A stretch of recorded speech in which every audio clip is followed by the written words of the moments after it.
ज्ञाजी शहर के विष्णुपथ थाना क्षेत्र के खटकचक मोहल्ले में निजी रास्ते के विवाद को लेकर हालात लगातार गंभीर होते जा रहे हैं।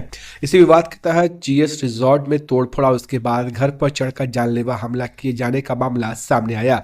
इस संबंध में जीएस रिजॉर्ट के मालिक मनीष कुमार सिंह, शंकर सिंह और संध्या देवी ने संयुक्त रूप से प्रेस कॉन्फ्रेंस कर अपनी आप बीती साझा की। पीड़ित परिवार ने आरोप लगाया कि रंजन यादव, टीपू यादव, कारू यादव और गणेश यादव लगातार उन पर हमला कर रहे हैं और फर्जी मुकदमों में फंसाकर मानसिक व आर्थिक रूप से प्रताड़ित कर रहे हैं। उनका कहना है कि उक्त लोग संगठित भूमाफिया गिरोह से जुड़े हैं और पहले भी आपराधिक गतिविधियों में संलिप्त रहे हैं। विवादित जमीन एक निजी रास्ता है जिस पर जबरन कब्जा कर उस सार्वजनिक रास्ता बनाने की कोशिश की जा रही है, जबकि उसी भूमि पर जीएस रिजॉर्ट स्थित है। यदि यह रास्ता आम हो गया तो वहां होने वाले शादी विवाह और अन्य आयोजनों के दौरान कभी भी बड़ी अनहोनी हो सकती है।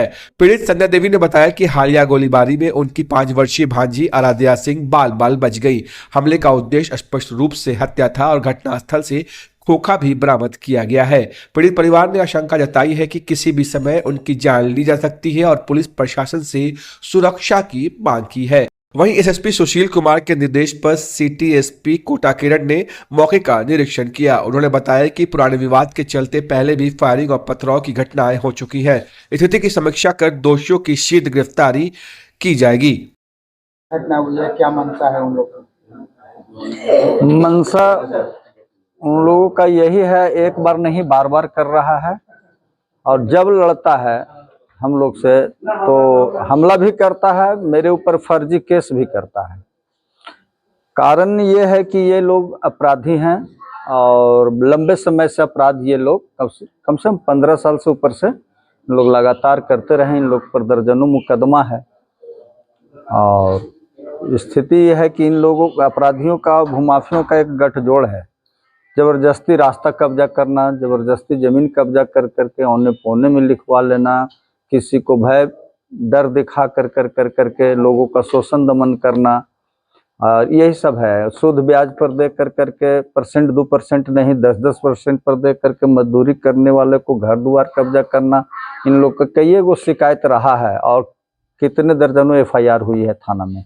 लेकिन आज तक के जिस तरह से मतलब जेल आना जाना तो इन लोग को रहता है, लेकिन इसकी अपराध का डेडलाइन कब लागू होगा, कहाँ तक के चलेगा ये क्राइम इन लोगों का। इन लोग हैबिचुअल मतलब अपराधी हैं, क्रिमिनल है।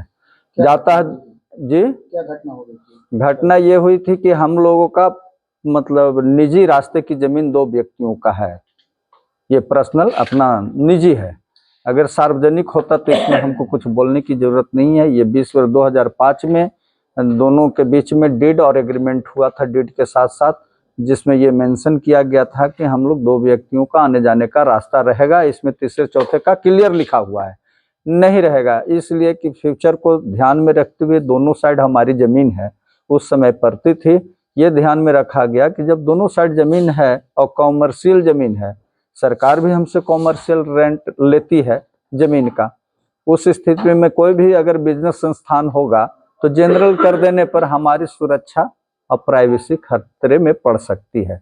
जबकि ये मैरिज हॉल है, यहाँ पर हर किसी मतलब महिला लोग हो, बच्ची हो, शादी विवाह में अधिकतर वही लोग ज़्यादा जुटते हैं। पुरुष के अपेक्षा ज़्यादा मतलब शौक रहता है शादी विवाह में, महिला और बच्ची लोग जुटते हैं। कल होकर करके इस रास्ते को जनरल करने का अर्थ ये होता है कि कल किसी भी वक्त मेरे यहाँ घटना घट सकती है। जब रास्ता नहीं गया तब तो गोली और बंदूक और राइफल की मतलब जैसे कि परंपरा को मतलब जैसे कि चला रहा है और लगातार एक गोली नहीं सैकड़ों राउंड चलाया है। कल जो घटना घटी है, जब यहाँ मतलब हम लोग के ऊपर हमला कर करके लौटा है, घर में लेडीज लोग थी, पुरुष में कोई नहीं थे। घर पर जा कर करके यहाँ 1:30 बजे की घटना है, जो हम लोगों के ऊपर ईटा पत्थर पथराव किया, गोलीबारी किया और मारपीट किया, लेकिन वैसा कोई मतलब विशेष चोट नहीं थी। बाल बाल हम लोग बचे हैं भाग। क्या घटना? सर घटना ये हुआ कि जब मैरिज हॉल पर ये लोग किया, उसके सीधे 4:15 में ये लोग का किया तो एक बुलेट था और एगो स्प्लेंडर प्लस गाड़ी था, 2 आदमी बैठा हुआ था। एक ऑरेंज कलर का गलमोछा लगाए था, एक रंजन यादव था, एक दीपू यादव है और एक गणेश यादव है और एक और हो जो पहचान में नहीं आया। लेकिन ये लोग क्या किया कि जब हम बच्ची को 5 साल की मेरी बेटी है उसको सुला रहे थे और उसी समय मेरी पीछे से खिड़की में फायरिंग किया तो हम बच्ची को पानी लाने गए, होल्डिंग पर बच्ची सोई हुई अकबका के डर से उठी गई। इतने में ये लोग दोनों तरफ से चलाने लगा। अब इसलिए डर के हम लोग भयभीत हो गए हैं। अब लोग कहते हैं, प्रशासन लोग कहते हैं, पुलिस लोग कहते हैं कि वीडियो बनाइए। सर आप ही बताइए, हम वीडियो बनाने जाएंगे तो लगेगा ही नहीं, लगना ही लगना है। तो बच्ची अभी तक डरी हुई है, सहमी हुई है, रात भर सो नहीं पाई है। और फिर उसके बाद 5:30 बजे फिर वो लोग फायरिंग किया, जिसका सब खोखा बरामद किए हैं सर लोग। कुछ आए हैं तो हम लोग थे तो बताए हैं तो निकाले हैं, सब खोखा उनको मिल गया है। भयभीत तो हैं सर लोग को, जब न तब तो हर 2 महीना 4 महीना 5 महीना पर ये लोग ऐसे ही करता है। और एगो दूगो गए कि लोग है नहीं, पूरा एकजुट है सर, देखता है कि 4 घर है, ये लोग क्या करे।